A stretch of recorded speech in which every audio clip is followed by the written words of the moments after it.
Ang hinihinalaang papalit kay Gia de Guzman na si Louie Romero ay nasungkit ng multi-awarded coach na si Coach Jerry Yee para palakasin palalo ang kanyang mga batang kupunan sa Farm Fresh Foxes. Kaya marami ang nanghinayang dahil marami nga ang nag-aakalang si Louie Romero ang the next Gia Morado de Guzman at papalit sa kanya sa Creamline Cool Smushers habang siya ay nasa Japan V-League. Naunahan nga ba ang Creamline o sadyang binakuran na ni Coach Jerry Yee? Ano sa palagay mo? Shoutout sa Just Valley 2.0. Oh. Pero bago pa man ang lahat, huwag mo namang kalimutang mag-subscribe at i-spike ang notification bell para lagi kang updated sa mga volleyball ganap. Handang-handa na si Louie Romero na gawin ang susunod na hakbang sa kanyang promising journey sa PVL. Noong Lunes ng gabi, ang Foxes ay nireveal na ang kanilang lethal weapon para sa susunod na bakbakan. At yun ay walang iba kundi si Louie Romero na pumirma na sa Farm Fresh Foxes para tulungan ang kupunang makakuha ng unang panalo. Ang pagpirma ni Romero sa Farm Fresh ay hindi lamang masasabing lumipat dahil higit pa ito dito. Dahil minarkahan nito ang simula ng isang bagong kabanata sa kanyang impressive young career. Ang dating Premier Volleyball League Collegiate Conference Final MVP ay nakatakdang gumawa ng kanyang debut para sa kupunan sa paparating na ikatlong conference ng PVL na nakatakdang magsimula sa huling bahagi ng buwang ito. Sa pagdating ni Romero sa kupunan, kitang-kita ang pananabik ng Farm Fresh Foxes sa kanilang bagong bala dahil naniniwala ang Farm Fresh na ang kanyang karagdagan ay magbibigay kumpiyansa sa pag-unlad ng kupunan lalo na sa opensiba. Ang huling kompetisyon ni Romero ay noong Mayo nang pangunahan niya ang Adamson University sa bronze finish sa UAAP Season 85.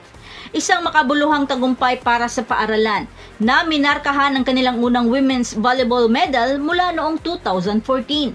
Sa kabila ng kanyang matagumpay na collegiate career, ginawa ni Romero ang matapang na desisyon na talikuran ang natitira sa kanyang pagiging kwalipikado sa kolehiyo pagkatapos ng season na iyon.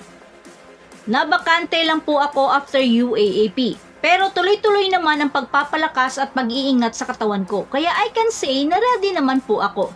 Saad ni Romero na hindi tumitigil sa pagpapalakas ng kanyang mga abilidad. So meaning, hindi siya kinuha ng Creamline na inaasahan ng lahat. Dahil nakabakante lamang siya at naghihintay kung sino ang kukuha. Bagamat marami ang umaasang kukunin siyang pampalit kay Gia, malaki naman ang kasiyahan ng kanyang bagong kupunan dahil sa kanyang angking galing at diskarte ay mismong si Gia de Guzman ay napahanga niya.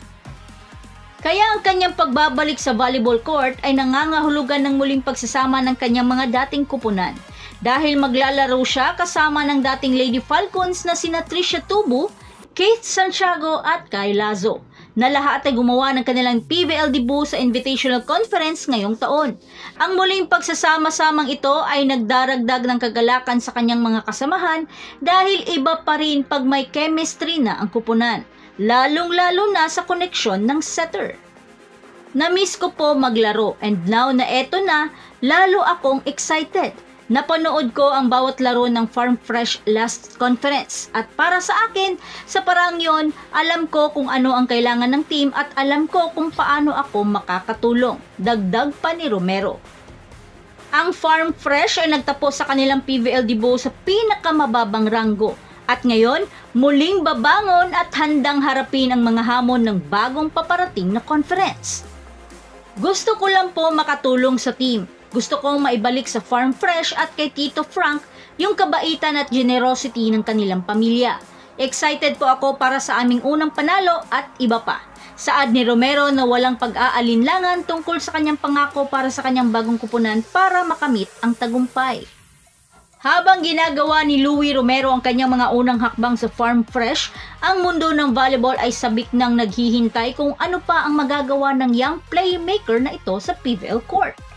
Hi! Hi! Just Valley 2.0. Pwede pa shoutout daw. Oo nga! Oh. Hi! Sino daw yan? Just Valley 2.0. Just Valley 2.0. Oh. Just one. Jo UST mo. Naman, J.O. So that's it. Thanks for supporting this channel and please don't forget to like and subscribe and spike the notification bell para lagi kang updated sa mga valuable ganap. And thanks for watching.